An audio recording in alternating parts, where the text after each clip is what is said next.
Computer networks में हम अध्याय 1 चैप्टर 1 इंट्रोडक्शन देख रहे हैं।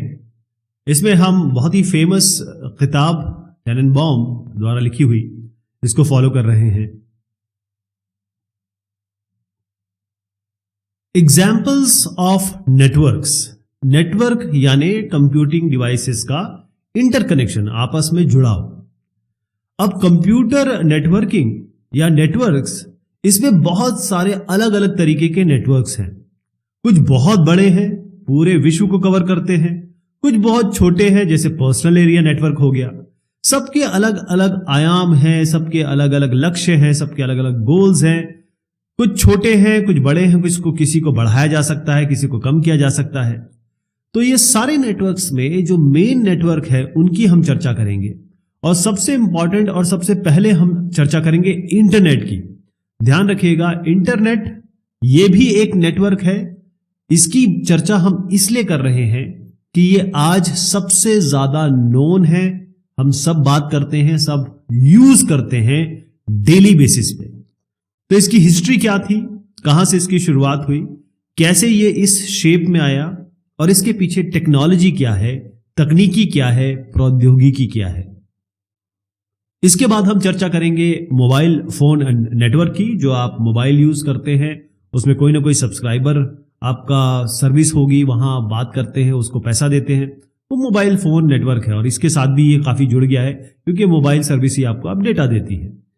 IEEE 802.11 जिसे हम वायरलेस लैंड्स कहेंगे। किसी भी होटल में जाते हैं, यहां तक कि हवाई जहाज में भी अब आपको वायरलेस लैंड मिल जाता है और आप इंटरनेट एक्सेस कर सकते हैं। ये कुछ चेहरे हैं जिनकी चर्चा होगी आगे चल के। The internet.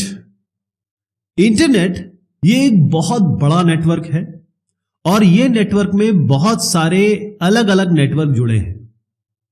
इसमें कॉमन बात यह है, या ये इंटरनेट को क्या अलग करता है बाकी नेटवर्क से, कि ये इंटरनेट में जितने भी नेटवर्क हैं वो एक तो कॉमन प्रोटोकॉल्स यूज कर रहे हैं। प्रोटोकॉल्स का मतलब होता है रूल रेगुलेशन जो किसी एजेंसी द्वारा सर्टिफाइड हो, जैसे IEEE।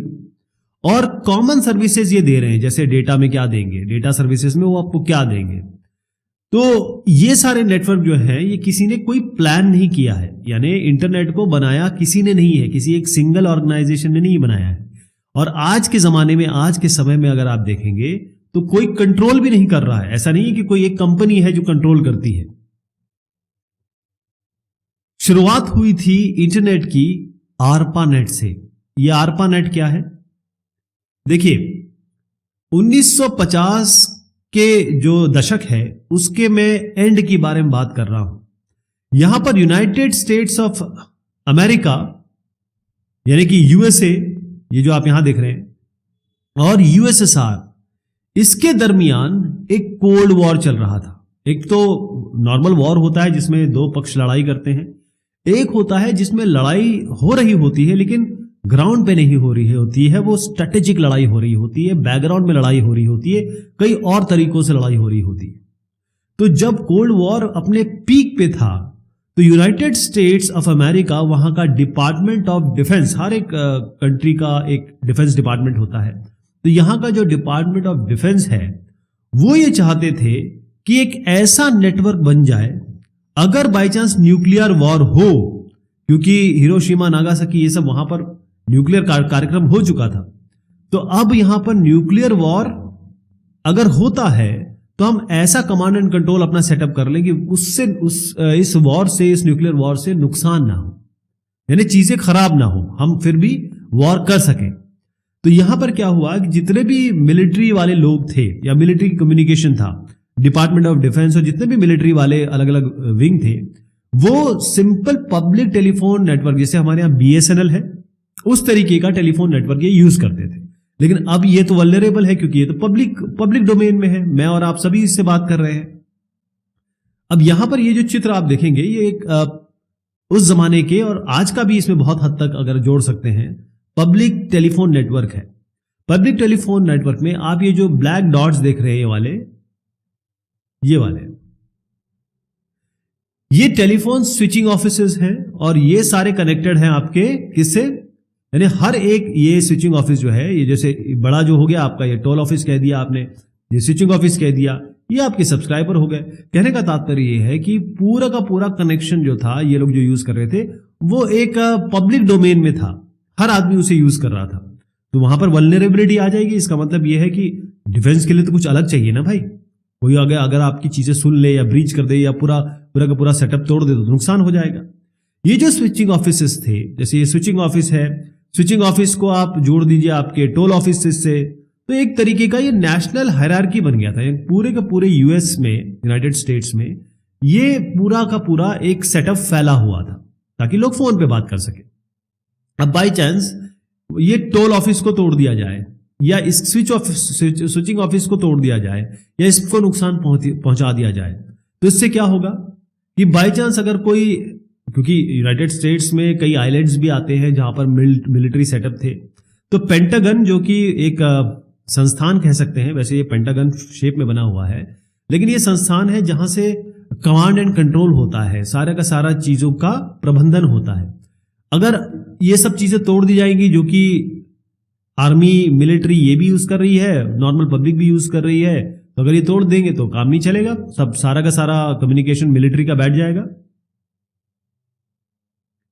1960 के दशक की बात है कि जो डिपार्टमेंट ऑफ डिफेंस है, उन्होंने एक कॉन्ट्रैक्ट दिया कि भाई रैंड कॉर्पोरेशन को कि ये जो पब्लिक टेलीफोन हम कम्युनिकेशन यूज कर रहे हैं, इसको जरा परिवर्तित करना पड़ेगा, हमें कुछ ऐसा दीजिए जब जो हम न्यूक्लियर वॉर के समय भी वो चीजें खराब ना हो, हम फिर भी कम्युनिकेशन कर सके। तो होता यह है कि यहां पर एंट्री होती है पॉल बैरन साहब की, एक एम्प्लॉय है ये रैंड कॉर्पोरेशन के। ये आए और इन्होंने एक बहुत बेहतरीन आइडिया दिया, या ये कहें कि एक डिजाइन बताया। इन्होंने कहा बहुत जबरदस्त डिस्ट्रीब्यूशन है ये, और ये जो मैं तकनीक बता रहा हूं, ये जो नेटवर्क का तरीका है, ये फॉल्ट टॉलरेंट है। फॉल्ट टॉलरेंट का मतलब जो डिपार्टमेंट ऑफ डिफेंस चाहता था कि कहीं टूट फूट हो जाए, कहीं कोई बमबारी हो जाए, कहीं कुछ हो जाए, तो वो पोर्शन हमारा अलग ना हो जाए बाकी लोगों से, हम फिर भी कम्युनिकेशन कर सके। तो अगर इन्होंने ऐसे कहा कि अगर कोई एक लिंक टूट भी जाती है तो दूसरे लिंक से आप बात कर सकते हैं, पॉल बैरन साहब ने ऐसा कहा। ये जो साहब थे पॉल बैरन साहब, इन्होंने एक बड़ी इंपॉर्टेंट चीज बताई जो कि आगे चल के आज बैकबोन है इंटरनेट की। उन्होंने कहा कि दो जो स्विचिंग ऑफिसेस हैं, ये स्विचिंग ऑफिस 1 हो गया है, ये स्विचिंग ऑफिस 2 हो गया है ना। अब अगर बाई चांस यहां पर कुछ हो जाता है, कोई इनके बीच में डायरेक्ट लिंक टूट जाती है, तो मल्टीपल लिंक जो है उसके थ्रू हम क्या भेजेंगे, क्योंकि एनालॉग सिग्नल तो यहां थोड़ा मुश्किल हो जाएगा। एनालॉग सिग्नल का मतलब होता है इस तरीके का सिग्नल जो आगे चल के एटेन्यूएट हो जाता है। अगर हमको बड़े डिस्टेंस पे भेजना है तो ये जो सिग्नल होता है एनालॉग सिग्नल, ये एटेन्यूएट हो जाता है, यानी कि इसकी एनर्जी आगे चल के लूज हो जाती है। बहुत सिंपल टर्म में बता रहा हूं आपको। तो यहां पर हम ये क्या करने वाले थे, इन्होंने कहा कि हम एक डिजिटल पैकेट स्विचिंग टेक्नोलॉजी लगाएंगे। कहने का मतलब हम क्या करेंगे कि यहां से हम पैकेट भेजेंगे, ये पैकेट भेजेंगे, और जो पैकेट होगा उसको थोड़ा सा डिवाइड कर दिया जाएगा, और ये जो पार्ट्स है ये अलग अलग, ये जो पार्ट है 1 वाला, ये इस रास्ते से चला जाएगा, ये दूसरा वाला इस रास्ते से चला जाएगा। मान लीजिए टूट गया तो तीसरा वाला इधर से चला जाएगा, चौथा दूसरे रास्ते से चले जाएगा, और फाइनली जो रिसीवर है ये जो पार्ट है इनको जोड़ लेगा। मतलब ये जो 1 2 3 4 हुए ना, अलग अलग पार्ट से इसको जोड़ लेगा और एक पैकेट बन जाएगा। कहने का मतलब कि यहां से पैकेट स्विचिंग टेक्नोलॉजी की इजाद हुई, उन्होंने ये कॉन्सेप्ट रखा। लेकिन पेंटागन जो बड़े साहब थे, है ना, और AT&T उनसे ज्यादा खलीफा थे। कहने का मतलब यह है कि पेंटागन को बहुत पसंद आया, लेकिन AT&T उस जमाने में आप ये समझ लीजिए कि पूरे विश्व, पूरे देश में यूनाइटेड स्टेट्स के एक मोनोपोली थी उनके पास, और उन्होंने कहा ये कॉन्सेप्ट, ये तो हमें नहीं बनाना ये। उन्होंने क्या किया कि पॉल बैरन साहब का एक बेहतरीन आइडिया, AT&T जो टेलीफोन सर्विस प्रोवाइड कर रही थी, उन्होंने आउटराइट मना कर दिया, और ये आइडिया उसी समय धराशायी हो गया, खत्म हो गया। क्योंकि उस जमाने में AT&T को समझ लीजिए जैसे ईस्ट इंडिया कंपनी नहीं थी जो हिंदुस्तान में आई थी और पूरे विश्व में उसने कई जगह पे राज किया, उस तरीके की थी कि हम इनकी बात क्यों सुने, ये तो एक अदना सा पॉल बैरन अदना सा एक रैंड कॉर्पोरेशन का आदमी है, इसकी बात हम क्यों सुनेंगे। लेकिन यहां पर एक परिवर्तन आया। परिवर्तन क्या आया? 1957 की बात है। सोवियत यूनियन ने एक ऐसा काम कर दिया जिससे यूनाइटेड स्टेट्स को आगे आना पड़ा, उसकी एनर्जी मोटिवेशन आ गया उसमें, क्योंकि सोवियत यूनियन ने क्या किया था, सैटेलाइट या कहीं स्पेस में यूनाइटेड स्टेट्स को पछाड़ दिया था। पहला आर्टिफिशियल सैटेलाइट जो आप यहां देख रहे हैं स्पुतनिक, ये इन्होंने भेज दिया। अब जब ये हुआ तो अब यूनाइटेड स्टेट्स की गवर्नमेंट और वहां के जो नेता उस जमाने में जो प्रेसिडेंट साहब थे, ड्वाइट आइजनहावर साहब, इन्होंने कहा कि भाई ये हो क्या गया। उन्होंने कहा कि फटाफट बुलाया और आर्मी, नेवी, एयरफोर्स की हो क्या रहा है, हमें कुछ करना चाहिए। लेकिन जब उन्होंने ये मीटिंग की और बातचीत की तब देखा कि यार ये तो आर्मी, नेवी, एयरफोर्स आपस में एक दूसरे की चुगली कर रहे हैं, बैक बाइटिंग कर रहे हैं कि पेंटागन को इतना सारा बजट दे दिया, हमारे पास पैसा नहीं है, हम ये नहीं कर सकते, हम वो नहीं कर सकते। उसके बाद एंट्री होती है आरपा की। ड्वाइट साहब कहते हैं कि एक सिंगल डिफेंस रिसर्च ऑर्गेनाइजेशन हम बनाएंगे। मतलब अब रिसर्च के बारे में बात की इन्होंने कहा हम रिसर्च ऑर्गेनाइजेशन बनाएंगे जिसका नाम है आरपा। इसको कहा गया एडवांस रिसर्च प्रोजेक्ट्स एजेंसी। आरपा में कोई साइंटिस्ट नहीं था, इसके पास कोई लाइब्रेरी नहीं थी, जबकि एक रिसर्च डेवलपमेंट डिपार्टमेंट था। इनके पास एक छोटा सा ऑफिस था और एक बजट था।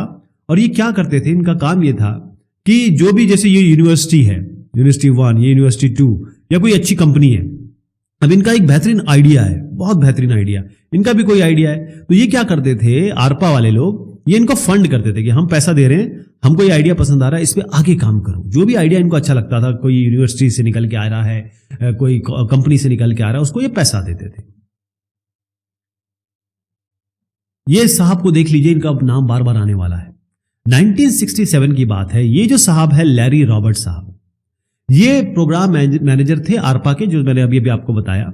और ये जानना चाह रहे थे कि किसी तरीके से, ये कोशिश कर रहे थे कैसे हम रिमोट एक्सेस देंगे दो कंप्यूटर को। रिमोट एक्सेस मतलब एक कंप्यूटर यहां और एक कंप्यूटर यहां, इसको इसका एक्सेस मिल जाए। हो सकता है कि ये आपका सैन डिएगो में हो, ये लॉस एंजलिस में हो। इस तरीके की ये कोशिश कर रहे थे। इन्होंने बहुत सारे लोगों से बात की। एक साहब इसमें थे वेजली साहब, वेजली क्लार्क साहब, ये जो आप देख रहे हैं। इन्होंने इनसे कहा कि पैकेट स्विच सबनेट इसका इस्तेमाल करिए।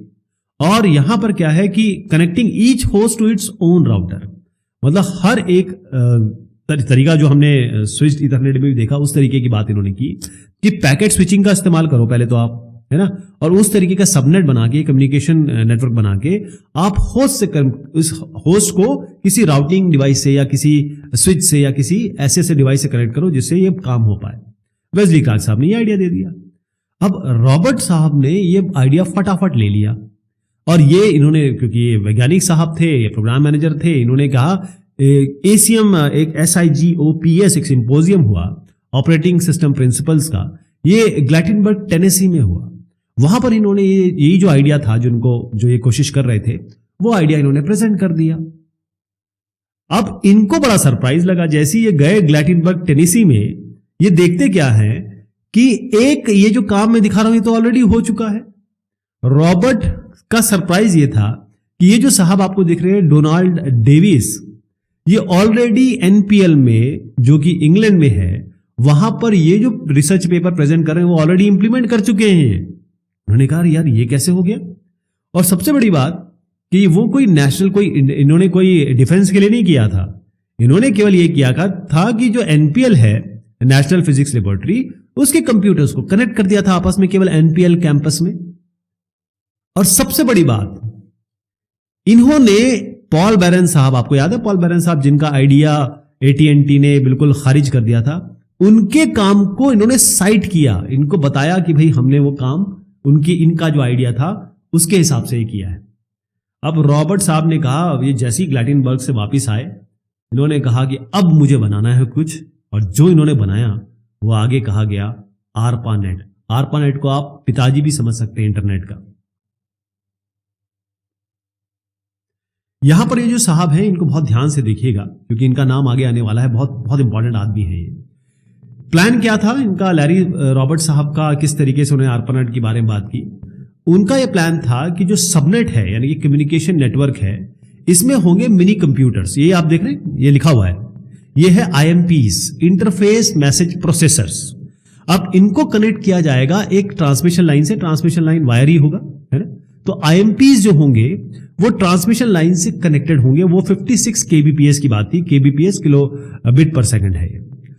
अच्छी रिलायबिलिटी के लिए इन्होंने क्या किया, कहा कि हर एक IMP, जितने भी ये इंटरनेट मैसेज प्रोसेसर्स हैं, वो कम से कम 2 से कनेक्टेड होंगे। मतलब हर एक इससे कनेक्टेड है, इससे कनेक्टेड है, ये किससे कनेक्ट होगा, 1 2, ये किससे कनेक्ट होगा, 1 2, हर एक 2 से तो मिनिमम कनेक्टेड होंगे ही होंगे। हर पैकेट जो जा रहा है इस नेटवर्क में, इस सबनेट में, उसमें पैकेट में क्या होता है, जो पैकेट की बात होती है उसमें क्या होगा, जैसे एक जगह से पैकेट भेजा गया दूसरी जगह कैसे पहुंचेगा, इसमें कुछ एड्रेस होना चाहिए। तो डेस्टिनेशन एड्रेस, सोर्स एड्रेस तो होगा, इसका डेस्टिनेशन एड्रेस भी होगा। और कुछ लाइंस अगर इसमें टूट भी जाती हैं, गिर भी जाती हैं, कोई उड़ा भी देता है, खत्म भी कर देता है, तो बाकी जो पैकेट्स हैं वो दूसरे पाथ को यूज करके वहां पहुंच जाएंगे, यानी कि पैकेट पूरा पहुंचेगा। एनालॉग सिग्नल में ऐसा पॉसिबल नहीं है, लेकिन डिजिटल में पॉसिबल है। तो हर एक नोड इसमें, जैसे मैंने कहा, जो भी नोड होगा इसके पास एक होस्ट होगा। होस्ट मतलब एक तरीके से कंप्यूटर मान लीजिए, और एक आपका IMP होगा।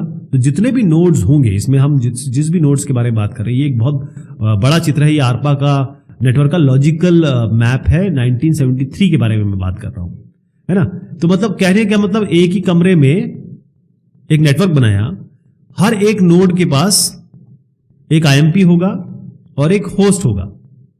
होस्ट मतलब कंप्यूटर समझ लीजिए, IMP मतलब ये इंटरफेस मैसेज प्रोटोकॉल प्रोसेसर समझ लीजिए।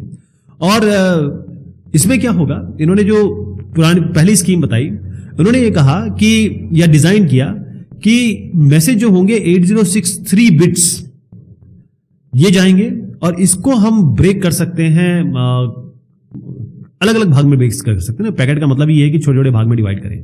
तो 8063 का एक फुल साइज बताया इन्होंने, और एक पैकेट का, और 1008 इसमें इसको डिवाइड किया जा सकता है।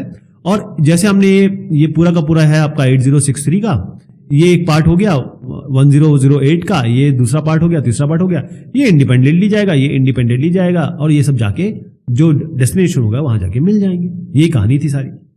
हर एक पैकेट जो है वो जब तक, मतलब यहां से यहां तक जब पूरा ना आ जाए, मतलब छोटे छोटे भाग में आएगा, फिर जुड़ जाएगा, उसके बाद ही ये आगे जाएगा। तो ये पहला store and forward packet switching network बना दिया इन्होंने। फर्स्ट, आज भी स्टोर एंड फॉरवर्ड ही है, लेकिन ये पहला इन्होंने बना दिया। तो ARPA ने, अब ये काम होना था, तो ARPA ने क्या किया, इसके लिए टेंडर निकाल दिया कि भाई अब ये ना जो सबनेट हमने डिजाइन किया है ये लोगों को बनाना है। तो उसके लिए उन्होंने टेंडर निकाल दिया। दिसंबर 1968 के बारे में कह रहा हूं। BBN एक कंपनी, एक कंसल्टिंग फर्म है, ये मैसेच्यूसेट्स कैम्ब्रिज में थी, उसको एक कॉन्ट्रैक्ट मिल गया। ठीक है जी। अब होता यह है कि इन्होंने ये चूज किया, ये क्या चीज है, इन्होंने थोड़ा सा एक मॉडिफाइड था ये इस पर्टिकुलर डिजाइन के हिसाब से। ये है हनीवेल 316 मिनी कंप्यूटर थे। इसमें 12 के 16 bit words, magnetic core memory थी, और उसकी वही चीज IMPs के हिसाब से यूज होती थी। कहने का मतलब, इस पे आप ध्यान मत दीजिए, मतलब बहुत ज्यादा डिटेल में नहीं जाना है इसमें, बस समझ लीजिए कि उस जमाने में बहुत कम थी। आज के जमाने में तो हम इसको एक्सपेक्ट भी नहीं कर सकते। और इसमें कोई मेमोरी नहीं थी, कोई हार्ड, जैसे हमारे यहाँ आजकल SSD मेमोरी और ये सब होती है, वो नहीं था इसमें। और जैसे मैंने कहा कि 56 kbps लीज लाइन से ये टेलीफोन कंपनी से कनेक्ट रहेगा, IMPs जो है। अब इन्होंने जो BBN ने क्या किया, सॉफ्टवेयर बनाया। इन्होंने कहा कि सबनेट के लिए अलग पार्ट होगा, होस्ट के लिए अलग होगा। सबनेट मतलब पूरा नेटवर्क, होस्ट मतलब जो कंप्यूटर है। तो जो सबनेट है उसमें IMP end to end host IMP connection, इस पे मैं जस्ट एक बात बता रहा हूं। IMP प्रोटोकॉल, IMP से लेकर डेस्टिनेशन से लेकर IMP प्रोटोकॉल, रिलायबिलिटी के लिए, तो ये सारी चीजें जो है वो सबनेट के सॉफ्टवेयर में होगी, है ना। ओरिजिनल तो मैं आपको ये दिखा ही रहा हूं, लेकिन इसके अलावा, सबनेट के अलावा, होस्ट और होस्ट कनेक्शन के लिए, होस्ट या होस्ट का IMP से कनेक्शन के लिए, या होस्ट और होस्ट के लिए ये कोई एप्लीकेशन सॉफ्टवेयर होगा। कहने का मतलब ये एक होस्ट है, ये आपका पूरा सबनेट है, इसके लिए तो सॉफ्टवेयर भी चाहिए, इसके लिए भी सॉफ्टवेयर चाहिए। अब यार इन्होंने कहा, लैरी रॉबर्टसन साहब ने कहा, ना, ये जो इतने सारे हर जगह सॉफ्टवेयर, अब सॉफ्टवेयर से कैसे हैंडल करेंगे। उन्होंने कहा ना, होस्ट भी चाहिए, होस्ट को भी सॉफ्टवेयर चाहिए, ये मुझे थोड़ा सा ठीक नहीं लग रहा है। उसको डील करने के लिए इन्होंने क्या किया, लैरी रॉबर्ट साहब ने, इन्होंने एक मीटिंग बुलाई, या ये कहें कि एक कॉन्फ्रेंस बुलाई। और ये था, इन्होंने कहा कि जितने भी ग्रेजुएट स्टूडेंट्स हैं, जो अभी अंडर ग्रेजुएट है या फिर पोस्ट ग्रेजुएट है, मोस्टली उसमें अंडर ग्रेजुएट थे, स्नोबर ऊटा में 1969 में इन्होंने बुलाया। अब ग्रेजुएट जो थे, मतलब बड़ा बेहतरीन दिमाग वाले लोग थे, जैसे हमारा IITs वगैरह है, IIScs वगैरह है, उसी तरीके के ये लोग थे। ये आए, इन्होंने कहा कि हमें नेटवर्क वाले आदमी से मिलाओ और डिज़ाइन दिखाओ। इन्होंने देखा कि ना तो कोई नेटवर्क एक्सपर्ट है और ना ही कोई डिज़ाइन बता पा रहा है, ना इनके पास कोई डिज़ाइन है। अब ग्रेजुएट जो लड़के थे, उन्होंने कहा अरे यार, लड़के लड़कियां, उन्होंने कहा कि यार हमें तो ये खुद ही करना पड़ेगा, ये क्या हो गया। उन्होंने फिर खुद किया, खुद अपने आप एक्सपेरिमेंटल काम किया। और उसके बाद ये 4 नोड्स, एक UCLA, UCSB, SRI और यूनिवर्सिटी ऑफ यूटा, इसको याद करने की जरूरत नहीं है आपको, क्योंकि ये सारे के सारे जो है यूनिवर्सिटीज के नाम है। ये 4 नोड्स से कनेक्ट किया इन्होंने। अब मैंने कहा था ये साहब का नाम आएगा। इन साहब का नाम है लेन क्लेन रॉक। ये पैकेट स्विचिंग के जनक कह सकते हैं आपको। तो पहला host to host message, host to host क्या होता है, यानी एक जो एंड कंप्यूटर होगा जिस पे आप काम कर रहे होंगे, दूसरा एंड कंप्यूटर होगा, ये यहां से यहां तक भेजा इन्होंने UCLA नोड से लेकर SRI नोड। यानी ये UCLA एक यूनिवर्सिटी है और ये SRI यूनिवर्सिटी है, वहां से होस्ट इन्होंने भेजा। ठीक है। अब ये जो तरीका इन्होंने अपनाया, ये जैसे जैसे IMPs, क्योंकि IMP तो ये एक हार्डवेयर है, जैसे जैसे ये बन के आने लगा, फटाफट चीजें और बढ़ने लगी, ये नेटवर्क एकदम से बढ़ने लग गया। और उसके बाद देखा गया कि जो ARPANET है 3 साल में इतना बढ़ गया। मैं आपको इसका चित्र दिखाता हूं, हर ईयर के हिसाब से देखिएगा। ये है दिसंबर 1969 के बारे में। कितने लोग हैं, बस UCLA, SRI, यूटा और UCSB। उसके बाद थोड़ा और बढ़ गया। जैसे हम आगे बढ़ेंगे, देखिए B में ये हुआ 1970, ये बढ़ गया। फिर आप 1971 पे आ जाइए और यूनिवर्सिटीज जुड़ गई। यूनिवर्सिटीज के अलावा मैंने रैंड आपको कंप्यूटर सिस्टम्स बताए थे, BBN कंसल्टिंग फर्म बताई थी, वो भी जुड़ गए। इसके बाद क्या हुआ कि जो हमारा 1972 में और भी जुड़ गए, फिर ये और जुड़ गए 1972 में। इसमें आप नए नए नाम देख रहे हैं, ये सब जुड़ गए। एक तरीके से ये नेटवर्क इतना ज्यादा पॉपुलर हो गया कि पूरे यूनाइटेड स्टेट्स की अलग अलग यूनिवर्सिटी और जो जमाने के बेहतरीन ऑफिस थे वो सब जुड़ने लगे इसमें। लेकिन ARPA इन्होंने पैसा भी दिया कि भाई सैटेलाइट नेटवर्क्स को और साथ में मोबाइल पैकेट रेडियो नेटवर्क्स, इनको फंड भी करने की कोशिश की। एक बहुत अच्छा डेमोन्स्ट्रेशन हुआ। एक बड़ा से ट्रक है, ये कैलिफोर्निया के आसपास घूम रहा था, कैलिफोर्निया के अंदर बाहर इस तरीके से घूम रहा था। और इन्होंने, क्योंकि यहां पर मैंने कहा ना ARPA ने बहुत सारी फंडिंग भी की, तो यहां पर पैकेट रेडियो नेटवर्क इन्होंने यूज किया। और SRI जो कि यूनिवर्सिटी है, वहां से इन्होंने भेजा ARPANET के थ्रू ईस्ट कोस्ट भी एक जगह है यूनाइटेड स्टेट्स की, और यहां से, ये सब तो यूनाइटेड स्टेट्स में है, यहां से इन्होंने भेज दिया इसको सैटेलाइट नेटवर्क का यूज करते हुए। कहां, लंदन कहां हो गया, इंग्लैंड। मतलब कैलिफोर्निया से पहले ईस्ट कोस्ट से लेकर वो पहुंच गया कहां, लंदन। इस तरीके का एक फेमस डेमोन्स्ट्रेशन भी हो गया। लेकिन यहां पर एक और चीज दिखाई दी कि जब एक्सपेरिमेंट होते हैं तो आपको अच्छी चीजें भी दिखती हैं और थोड़ी सी कमियां भी दिखती हैं। ये देखा गया कि जो अभी के ARPANET के प्रोटोकॉल्स है, प्रोटोकॉल का मतलब रूल रेगुलेशन, क्या साइज होगा, क्या बिट साइज होगा, क्या आपका हेडर होगा, ये सब चीजें उसमें डिसाइड होती है। ARPANET का जो प्रोटोकॉल है, ये बहुत सारे जो अलग अलग तरीके के नेटवर्क्स हैं वहां पर काम नहीं कर पाएगा, बहुत अच्छे से काम नहीं कर पाएगा। तो इसका कंक्लूजन इसमें हुआ कि TCP/IP, ट्रांसमिशन कंट्रोल प्रोटोकॉल, और इंटरनेट प्रोटोकॉल की उत्पत्ति हो गई यहां से। ठीक है जी, यहां से शुरुआत हुई TCP/IP प्रोटोकॉल की।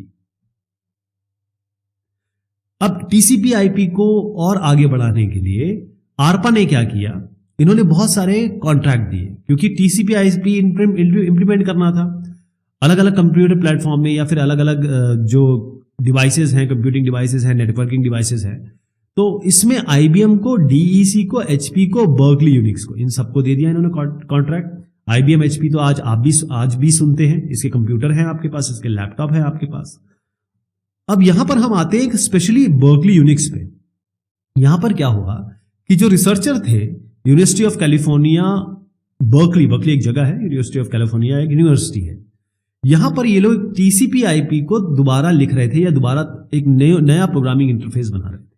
इन्होंने कहा कि TCP/IP को हैंडल करने का तरीका, या इसको इंप्लीमेंट करने का तरीका सॉकेट से हो सकता है। ये सॉकेट का एग्जांपल मैंने दिया है, सॉकेट से हो सकता है। और वो 4.2 BSD एक वर्जन था, उसको रिलीज करने की तैयारी में थे बर्कली यूनिक्स। इन्होंने इसके साथ बहुत सारे प्रोग्राम्स भी लिखे, जैसे चैट प्रोग्राम लिख दिया, यूटिलिटी प्रोग्राम लिख दिया, जो आज हम चैट करते हैं ना, वो वहीं से निकल के आया है। तो इन्होंने कहा कि ये सारा काम सॉकेट से करेंगे। सॉकेट मतलब एक सिस्टम ये है, दूसरा सिस्टम ये है, इसमें सॉकेट्स होंगे, सॉकेट खोलेंगे, टीसीपी कनेक्शन देंगे, क्योंकि सॉकेट खोलना पड़ता है और वो एक मतलब रिलायबल कनेक्शन ओरिएंटेड कनेक्शन है ये टीसीपी। 4.2 BSD जैसे ही आया, बिल्कुल एक समझ लीजिए कि पूरा का पूरा जितना पैकेज इन्होंने बनाया था, TCP IP, socket, programs, chat वैट, वो सब लोगों ने एकदम घेर लिया। उन्होंने कहा वाह क्या चीज बनाई है, बेहतरीन।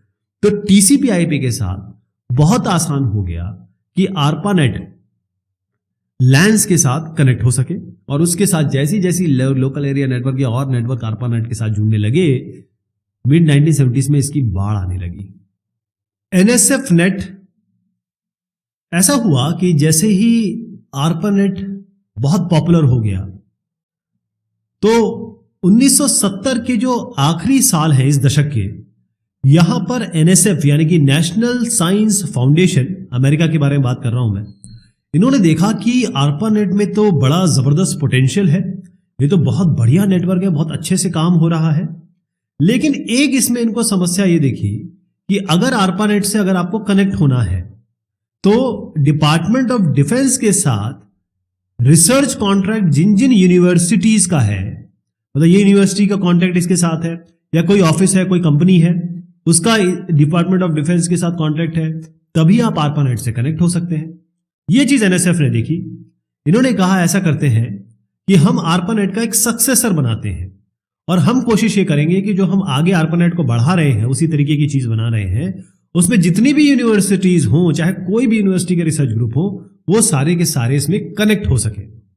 तो शुरुआती दौर में इन्होंने एक बैकबोन बनाया। बैकबोन जो होता है वो स्ट्रांग होना चाहिए। तो इन्होंने क्या किया, NSF ने, national science foundation, 6 super computer मतलब होते हैं ऐसे कंप्यूटर जिनमें कंप्यूटिंग पावर और बाकी जितने भी रिसोर्सेज हैं जबरदस्त होते हैं।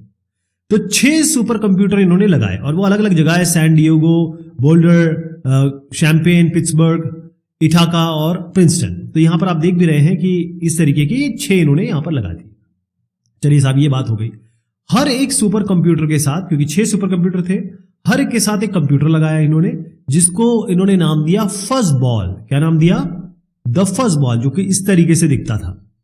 तो हर एक कंप्यूटर, सुपर कंप्यूटर को एक छोटा ब्रदर दे दिया एक तरीके से, वो था LSI 11 माइक्रो कंप्यूटर था, उसको फज बॉल का नाम दिया गया। अब ये जो फज बॉल थे, ये 56, ये जो थे, ये 56 kbps लाइन से, ये आपको डेटा रेट बता रहा हूं मैं आपको, इस लाइन से कनेक्टेड थे, और उन्होंने एक नेटवर्क, कम्युनिकेशन नेटवर्क या सबनेट बनाया। लेकिन जो अंडरलाइन टेक्नोलॉजी थी, हार्डवेयर टेक्नोलॉजी, वो ARPANET वाली ही थी।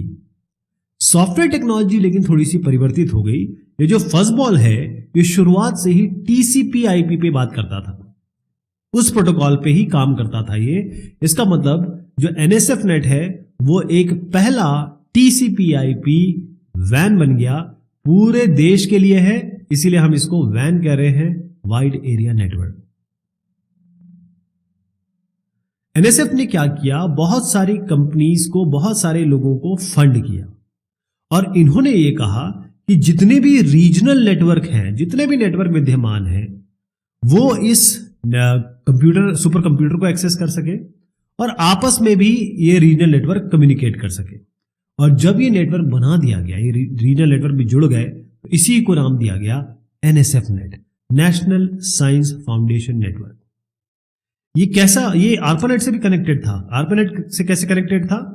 कार्नेजी मेलन यूनिवर्सिटी, जिसको हम CMU भी कहते हैं, यहां पर एक IMP और एक फज बॉल, यानी कि जो कंप्यूटर है फज बॉल, उसके थ्रू ये कनेक्टेड था आपके ARPANET से। यहां पर आप देख रहे हैं NSF नेट का बैकबोन, 1988 की बात मैं कर रहा हूं। ये इस तरीके से चित्रण था। अब बैकबोन बन गया, लेकिन NSF नेट तो एक गवर्नमेंट कंपनी है, गवर्नमेंट इंस्टीट्यूशन है, बहुत ज्यादा उसके पास ये भी नहीं है, रिसोर्स भी नहीं है, मैन पावर भी नहीं है। तो ये इतना ज्यादा सक्सेस हो गया कि एनएसएफ नेट ने ये जो कॉन्ट्रैक्ट है कि भाई अब इसको आगे बढ़ाना है या इसका रख रखाव करना है, वो उन्होंने मेरिट कंसोर्शियम को दे दिया। एनएसएफ नेट ने एक और काम किया, इन्होंने जो बड़े बड़े उस समय जायंट कंपनियां थी, IBM, MCI, मेरिट, इन सबको कहा कि भैया एक नॉन प्रॉफिट ऑर्गेनाइजेशन या कॉर्पोरेशन बनाइए, और नॉन प्रॉफिट कॉर्पोरेशन का नाम रखा गया ANS, advance networks and services. ये पहला स्टेप था कि किस तरीके से ARPANET फिर NSF नेट यानी कि जो इंटरनेट है उसको कमर्शियलाइज किया गया, कंपनी के हाथ में आ गया। 1990 की बात मैं कर रहा हूं।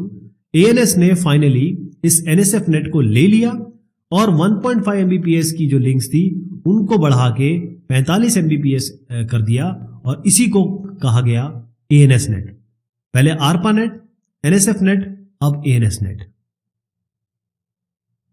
5 साल बाद इसी ANS नेट को अमेरिका ऑनलाइन ने खरीद लिया या इसको बेच दिया गया। लेकिन जब 5 साल हुए, क्योंकि इतना पॉपुलर हो चुका था इस तरीके का नेटवर्क, बहुत सारी कंपनीज ऐसी थी जो कमर्शियली IP सर्विस दे रही थी, वो खुद ही सर्विस दे रही थी। तो अब हो क्या रहा था कि गवर्नमेंट के हाथ से प्राइवेट भी हाथ में आ गया, लेकिन ट्रांजिशन भी तो करना था। कहने का मतलब यह है कि हर एक रीजनल नेटवर्क दूसरे रीजनल नेटवर्क जितने भी जहां जहां थे, कोई यूनिवर्सिटी का होगा, कोई इंस्टीट्यूशन का होगा, वो आपस में बात कर सकें। तो NSF ने ये डिसाइड किया, नेशनल साइंस फाउंडेशन ने, कि हम 4 नेटवर्क ऑपरेटर या ये कहें उनको एक कहा या कॉन्ट्रैक्ट दे दिया गया कि आप 4 जगह पे यूनाइटेड स्टेट्स में नेटवर्क एक्सेस पॉइंट्स लगाइए, या उनको कॉन्ट्रैक्ट दे दिया गया। अब आप ये देखिएगा यहां पर नेटवर्क एक्सेस पॉइंट्स ये हैं, 1, ये 2, ये 3 और ये 4। ये NAPs बना दिए गए। ये जो NAPs थे अलग अलग कंपनीज के पास थे। इनके ऑपरेटर थे पैकबेल, एमेरिटेक, MFS और स्प्रिंट। ये अलग अलग जगह पे थे जो यहां पर आप देख रहे हैं। हर एक नेटवर्क ऑपरेटर जो ये बैकबोन जो सर्विस NSF नेट की है, वो अलग अलग रीजनल नेटवर्क को देना चाह रहा था। उसको पहले तो सारे NAP से कनेक्ट करना होगा, नेटवर्क एक्सेस पॉइंट, मतलब चारों ये कनेक्टेड रहेंगे और फिर ये अपना रीजनल सर्विस दे पाएगा। ठीक है जी।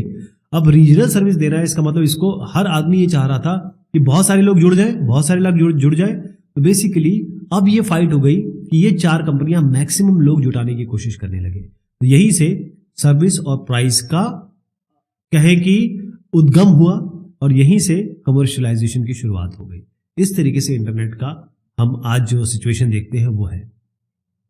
1990s में बहुत सारे ऐसे रिसर्च प्रोजेक्ट तो थे ही थे। रिसर्च प्रोजेक्ट से नेटवर्क बने जो ARPANET पे बेस्ड थे या NSF नेट पे बेस्ड थे। लेकिन ये केवल अमेरिका की बात नहीं है, बहुत सारी अलग कंट्रीज में भी ये होने लगा और ये हुआ। जैसे यूरोपानेट है जो आप यहां पर एक चित्रण देख रहे हैं, ऐसी इबोन है, ये सब बने जो 2 Mbps से थे, फिर उसके बाद वो 34 Mbps तक आ गए। जिस तरीके से, क्योंकि गवर्नमेंट कंपनी जब शुरू करती है तो उसको प्राइवेटाइज करना जरूरी हो जाता है किसी लेवल पे, क्योंकि गवर्नमेंट कंपनी इतना सारा नहीं हैंडल कर पाएगी। तो ये जो नेटवर्क इंफ्रास्ट्रक्चर, जैसे मैंने एग्जांपल दिया यूरोपानेट और इबोन, ये यूरोप में ये भी इंडस्ट्रीज को दे दिए गए, यानी कि प्राइवेट प्लेयर्स को दे दिए गए। यहां पर एंट्री होती है, क्योंकि इंटरनेट की मैं बारे में बात कर रहा हूं, यहां एंट्री होती है टिम बर्नर-ली साहब। इन्होंने WWW का इजाद कर दिया। जैसे ही वर्ल्ड वाइड वेब ये लेके आए, उसके बाद इंटरनेट तो एक्सप्लोड हो गया, यानी कि फट गया। इतने सारे लोग WWW या इंटरनेट यूज करने लगे कि पूछे मत। यानी कि अब कोई ईमेल कर रहा है, कोई न्यूज ग्रुप बना रहा है, कोई रिमोट लॉगिन कर रहा है, कोई फाइल ट्रांसफर कर रहा है, सारी चीजें इसमें होने लगी। आज के जमाने में अगर आप देखेंगे, उस जमाने में तो ये काम होता था, आजकल के जमाने में आप देखिएगा स्क्विड गेम्स, मनी हाइस्ट और क्या क्या पिक्चरें, मूवीज आप अमेजन प्राइम, नेटफ्लिक्स, यूट्यूब इस पे देखते हैं, ये मेन है। और जो डोमिनेंट ट्रैफिक जो आ रहा है वो इन्हीं नेटफ्लिक्स और यूट्यूब इस तरीके के अलग अलग प्लेटफॉर्म से आ रहा है। इंटरनेट का आर्किटेक्चर क्या है, यानी हम ये तो जान लिया कि भाई कहां से शुरुआत हुई, डिपार्टमेंट ऑफ डिफेंस से शुरुआत हुई, ARPANET बना, NSF नेट बना, फिर उसका फाइनली कमर्शियलाइज हुआ। लेकिन ये बना कैसे? कोई सिंगल ऑर्गेनाइजेशन को तो है नहीं, कितने टीयर्स हैं, कौन सी सर्वर कहां लगे हैं, कौन इसको हैंडल करता है, डेटा कैसे जाता है आता है, इसकी चर्चा हम करेंगे अगली बार। तब तक शुक्रिया, मेहरबानी आप सभी।